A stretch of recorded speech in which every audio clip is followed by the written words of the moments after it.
आस्था channel पर प्रभु की परिभाषा प्रभु की देखकर बहुत से भक्तात्माओं ने ये आशा व्यक्त की कि कोई ऐसा प्रत्यक्ष प्रमाण सामने आवे कि जिससे हमें सिद्ध हो कि परमात्मा कबीर साहब वास्तव में प्रभु हैं। अब कबीर साहब कहते हैं कि पर्वत पर्वत में फिरा कारण अपने राम, जब राम जैसे संत मिले जिन सारे सब काम।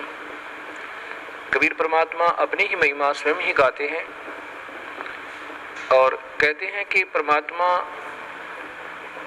से हम जो सुख चाहते हैं, पुत्र बांझ को पुत्र हो।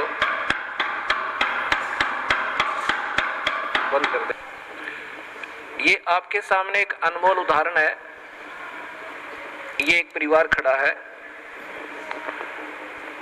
ये जिला रोहतक हरियाणा के गांव चिड़ी के रहने वाले हैं और इस बहन के जो अब देखो सामने, इस बहन की आयु लगभग 57 वर्ष है और साथ में ये नवजात शिशु इनकी गोद में है। ये इनका पुत्र है। पहले ये सामने जो लड़की खड़ी है,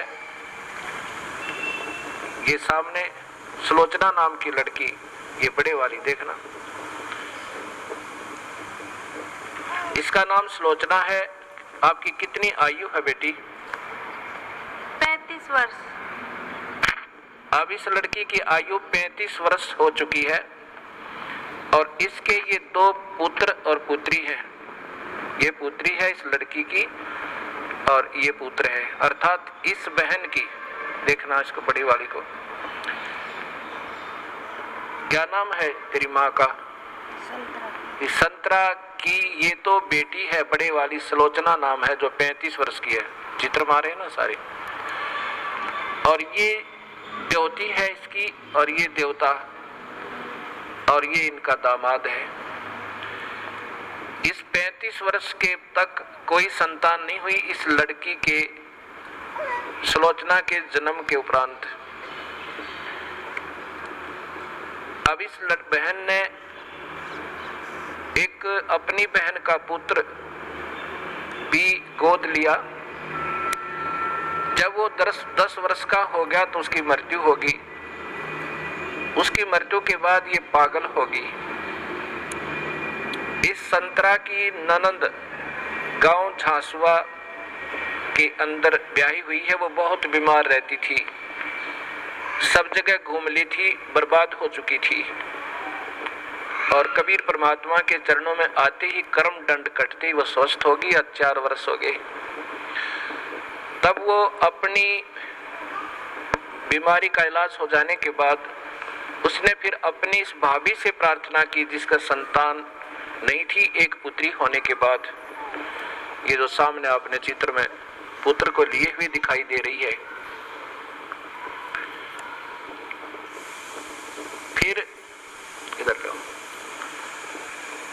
उसने जाकर के अपनी भाभी से, संतरा से प्रार्थना की कि आप यहाँ नाम ले लो। ये पागल हो चुकी थी, ऐसे इसका इलाज भी करवाया गया कि ये पागल हो चुकी है, मेडिकल आदि में ले जाकर।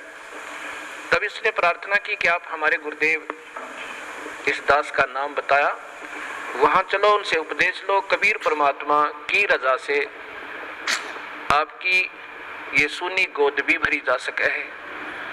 अब 57 वर्ष की आयु में, और ये अनमोल कहानी करना कोई बच्चों का खेल नहीं है। ये पूर्ण परमात्मा कबीर साहब की समर्थता का प्रत्यक्ष प्रमाण है। ये नहीं मानी कि अब नहीं हो सकता कुछ भी। तब उसने बहुत प्रार्थना की, इसको कह सुन करके यहाँ ले आए इस आश्रम करौथा में। नाम लिया। नाम लेते ही परमात्मा कबीर परमेश्वर ने अनहोनी की। ये बांझ को पुत्र दे, कोढ़ी को काया दे, वो प्रभु कहलाता है। ये गर्भ रहा, ये बच्चा परमात्मा ने भेजा अपनी कृपा से। फिर भी इनके मन में शंका पैदा कर दी इन मूर्ख मार्गदर्शकों ने, क्योंकि ये तो बेचारी सऊदी में थी नहीं, पागल हो चुकी थी। कहा कि तुम्हारे देवता प्रसन्न हो गए, ये तो ऐसे होना ही था। ये 35 वर्ष तक देवता कहाँ जा रहे थे इनके। यही ये मूर्ख जो मार्गदर्शक कि कहीं तुम्हारी प्रभुता और तुम्हारे ये रोजी रोटी समाप्त ना हो जाए, फिर भी गुमराह करने की चेष्टा की। इनके दिल से यहाँ की आस्था हट गई और फिर अपनी उन्हीं देवी देवताओं के चक्कर में पड़ गई। ये लड़का 14 महीने तक माँ के गर्भ से बाहर नहीं आया। सब डॉक्टर पच लिए कि ये लड़का शायद खत्म भी हो जा बालक। फिर वही जिसने इसको नाम दिलाया था, इसकी ननंद, वो गांव गई और उसने कहा कि नादान तूने जुल्म कर दिया।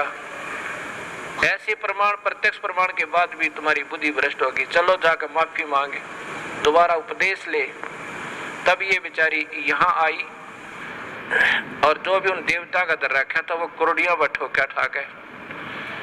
नाम लेकर गई, दोबारा माफी मांगी कि मेरे से गलती होगी। तब तीसरे दिन इस लड़के का जन्म हुआ। बोलो सतगुरुदेव की जय। ये सामने आप फिर देखिए इसी पुण्य परिवार को। आज इनसे पूछ कर देखो इन्होंने कितने देवी देवता पूजे थे और क्या क्या इन्होंने ना किया होगा। और कबीर परमेश्वर ने ये सुख दिया जो पृथ्वी पर कोई नहीं दे सकता। ये वो परमात्मा है जो भाग्य के बिना भी दे सकता है। ये आपके सामने प्रत्यक्ष प्रमाण है। बोलो सतगुरुदेव की। बंदी छोड़ कबीर साहेब की। सत